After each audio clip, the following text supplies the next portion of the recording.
नियुक्तिसँगै माधव कुमार नेपाल बने नयाँ राष्ट्रपति। देशभर खुसियाली छायो, देउवाको यति धेरै प्रशंसा। काङ्ग्रेस पदाधिकारी बैठक बस्दै मुख्यमन्त्री पोखरेलले राजीनामा नदिने अदालतको आदेश कुर्ने। मुख्यमन्त्री विरुद्धको अविश्वास प्रस्तावमाथि छलफल रोक्ने मुद्दा भट्टराईको इजलासमा। कुलमान घिसिङ विद्युत प्राधिकरणको कार्यकारी निर्देशकमा नियुक्ति। देशभित्रकै प्रतिगामी सत्तायुक्त तत्त्व एमाले फुटाउन लागि परे, सचेत बनाऊ भीम आचार्य। कर्मचारीमा कोरोना संक्रमण भएपछि प्रशासन कार्यालयको सेवा बन्द। तिर्बीका परीक्षा रोक्न भन्दै प्रधानमन्त्री देउवालाई भेट्न पुगे गगन थापा। राष्ट्रिय सभाको बैठक आज बस्दै स्थानीय तहका उपप्रमुखहरू अधिकारबाटै वञ्चित। प्रधानमन्त्री देउवाद्वारा विपद प्रतिभाग क्षेत्रमा तत्काल बेजबिल जडान गर्ने निर्देशन। लुम्बिनीका भौतिक पूर्वाधार मन्त्री पाण्डेले दिए राजीनामा। लुम्बिनी विशेष अधिवेशन मुख्य विरुद्ध अविश्वासको प्रस्तावमाथि छलफल। विधेयकहरू अघि बढाउन प्रधानमन्त्री देउवा र सभामुख सापकोटाबीच छलफल। तपाईँ अहिले हेर्दै हुनुहुन्छ नेपाली खबर टिभी।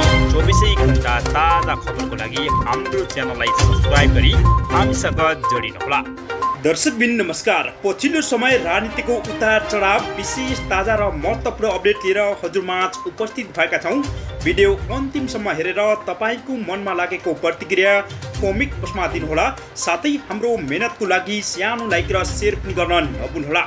दर्शकबिन अब लागौँ पहिलो समाचारतर्फ। नेपाल विद्युत प्राधिकरणको कार्यकारी निर्देशकमा कुलमान घिसिङ पुनः नियुक्ति भएका छन् भने सोमबार बसेको मन्त्री परिषद बैठकले घिसिङलाई प्राधिकरणको कार्यकारी निर्देशकमा नियुक्ति गरेको छ। घिसिङले आज नियुक्ति पत्र बुझे ऊर्जा जलस्रोत तथा सिँचाइ मन्त्री पम्फ भूषालले सचिवालयले जानकारी गराएको छ। दर्शकबिन 2077 भदौ आफ्नो 4 वर्ष कार्यकाल पुरा गरेर बिदा भएकोमा सरकारले पुनः प्राधिकरणको कार्यकारी निर्देशकमा कुलमान घिसिङलाई नियुक्ति गरेको छ। अब लागौँ अर्को समाचारतर्फ। जनता समाजवादी पार्टी जसपाका संघीय परिषद अध्यक्ष डाक्टर बाबुराम भट्टराईले नेकपा एमालेका अध्यक्ष केपी शर्मा ओलीलाई मूर्खको संज्ञा दिएका छन् भने 2 पटक प्रतिनिधि सभा विघटन गरेर सर्वोच्च अदालतले रोकेपछि पहिलो पटक संसदमा गरेको सम्बोधनपछि अध्यक्ष भट्टराईले ट्विटरमा लेखेका छन्, सबको औषधि दैवले रचिदियो भनी केपी शर्मा ओलीलाई मूर्खको संज्ञा समेत दिएका छन्।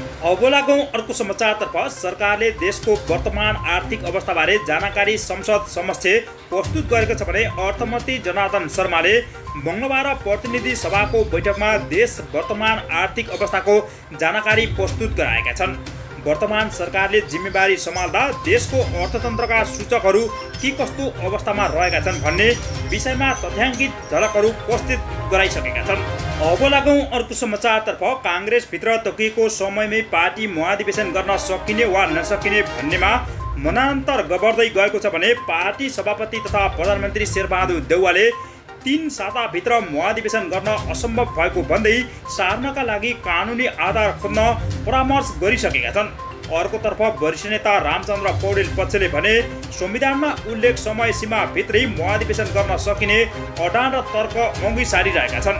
दर्शकबिन देउवाले मङ्गलबार बालुवाटारमा नै महान्यायाधीश वक्ता सहितका कानुन व्यवसायी र फोन मार्फत निर्वाचन आयोगका पदाधिकारीसँग परामर्श गरेका छन् भने महाधिवेशन गर्न नसक्नुको कारण सहित लिखित रूपमा थप समय माग गरेकोमा निर्वाचन आयोगले यस्तो समय उपलब्ध गराउन सक्ने पनि आयोगका पदाधिकारी काङ्ग्रेसका नेताहरू मार्फत प्रधानमन्त्रीलाई जवाब समेत दिएका छन्। अब लागौँ अर्को समाचारतर्फ। नेकपा एमालेका वरिष्ठ नेता तथा पूर्व प्रधानमन्त्री माधव कुमार नेपालले दम्भी, अहंकारी र गलत ढङ्गले चल्नेहरूलाई चुनौती दिएर अघि बढ्ने बताएका छन् भने सामुदायिक विद्यालयबाट पढेर MBBS प्रवेश परीक्षामा प्रथम भएका आशिक झालाई सम्मान गर्न अनिराश्य ब्यूले मङ्गलबार आयोजना गरेको कार्यक्रममा नेता नेपालले शिर निहुराउने काम आफूबाट नहुने समेत बताएका छन्। पार्टीभित्रको विवादको समयमा नेता नेपालले यस्तो अभिव्यक्ति आएको हो। उनले कर्णाली प्रदेश सभाका सदस्यहरूको पद खारेज भएमा उपनिर्वाचनमा जिताएर ल्याउने पनि प्रतिबद्धता व्यक्त गरेका छन्। अब लागौँ अर्को समाचारतर्फ। राष्ट्रिय सभाका सांसद खिमलाल भट्टराईले पूर्व प्रधानमन्त्री केपी ओली फोबियाका कारण वर्तमान सरकार विस्तार हुन नसकेको टिप्पणी समेत गरेका छन्। दर्शकबिन राष्ट्रिय सभाको आज बसेको बैठकमा बोल्दै प्रमुख प्रतिपक्षी दल नेकपा एमालेका सांसद भट्टराईले पूर्व प्रधानमन्त्री ओली सिंहदरबारमा छोडेर बालकोट गए पनि नेपाली राजनीतिक उनकै वरिपरि घुमेको दाबी गरेका छन्। सदनमा पनि ओलीकै चर्चा हुन गरेको उल्लेख गर्दै उनले वर्तमान सरकार विस्तार हुन नसक्नुमा केपी ओलीकै फोबिया कारण भएको जानकारी गराएका छन्। अब लागौँ अर्को समाचारतर्फ। सरकारले दार्चुला घटनाको छानबिनका लागि गठित समितिको म्याद 7 दिन थपेको छ भने भारतीय सीमा सुरक्षा बल एसएसबीले महाकालीको तुइन काटिदिँदा खसेर बेपत्ता भएका जयसिंह धामीको खोजी र घटनाको यथार्थ छानबिन गर्न गृह मन्त्रालयमा सहसचिव जनार्दन गौतमको नेतृत्वमा छानबिन समिति गठन गरेको थियो। दर्शकबिन सुरुमा 5 दिनको समय तोकेको थियो भने तर घटनाको यथार्थ पत्ता लगाउन अझै केही समय लाग्ने भएकाले थप 7 दिन समय थल्ने निर्णय भएको गृह मन्त्रालयका प्रवक्ता हरिमन्दले जानकारी गराएका छन्। अब लागौँ अर्को समाचारतर्फ। प्रमुख प्रतिपक्ष एमाले संसदीय दलका नेता केपी शर्मा ओलीले आफू मूल ढोकाबाट फेरि सरकारमा आउने बताएका छन् भने प्रतिनिधि सभाको मङ्गलबारको बैठकमा सम्बोधन गर्दै ओलीले आफू असाधारण जनमतका साथ मूल ढोकाबाट आउने जानकारी गराएका छन्। अब लागौँ अर्को समाचारतर्फ। एमाले अध्यक्ष केपी शर्मा ओलीले सरकारले सुकुम्बासी आयोग खारेज गरेर सुकुम्बासीको घाँटी सेर्ने काम गरेको जानकारी गराएका छन् भने प्रधानमन्त्रीबाट हटेपछि प्रतिनिधि सभामा सम्बोधन गर्दै प्रमुख प्रतिपक्ष एमालेका संसदीय दलका नेता समेत रहेका ओलीले सरकारले केही नगरेको भन्दा पनि आयोग खारेज गरेर सुकुम्बासीको घाँटी सेर्ने काम भएको जानकारी गराएका छन्।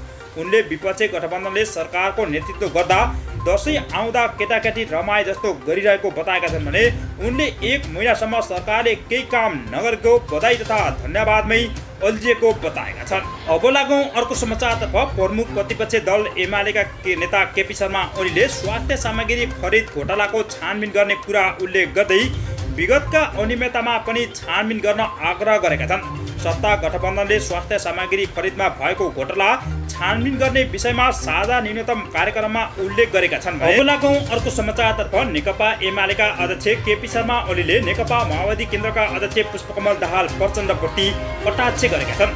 मङ्गलबार प्रतिनिधि सभाको बैठकमा बोल्दै ओलीले प्रचण्डलाई भने सत्ता परिवर्तन हुने बित्तिकै सत्ता पक्षका नेताहरूले भन्नुभयो, होसियार म आगो हुँ, मसँग नखेल्नु, नत्र मलाई थाहा छ उहाँहरूले देशमा लगाएको डडेलो मलाई थाहा छ, तर 1-2 बाल्टी पानीले निभाएको याद गर्नुहोस्। यस्तो आगो निभाउन हामीहरूलाई पनि आउँछ, यस्ता आगो निभाउन पानी खनाउनु पर्छ। प्रधानमन्त्री शेरबहादुर देउवाले विश्वासको मत लिने बेलामा बोल्दै प्रचण्डले ओलीले आफूलाई आगो भएको र आगोसँग नखेल्न चेतावनी दिएका थिए भने अध्यक्ष केपी शर्मा ओलीले प्रचण्डलाई कडा चेतावनीका साथ फेरि प्रहार गरेका छन्।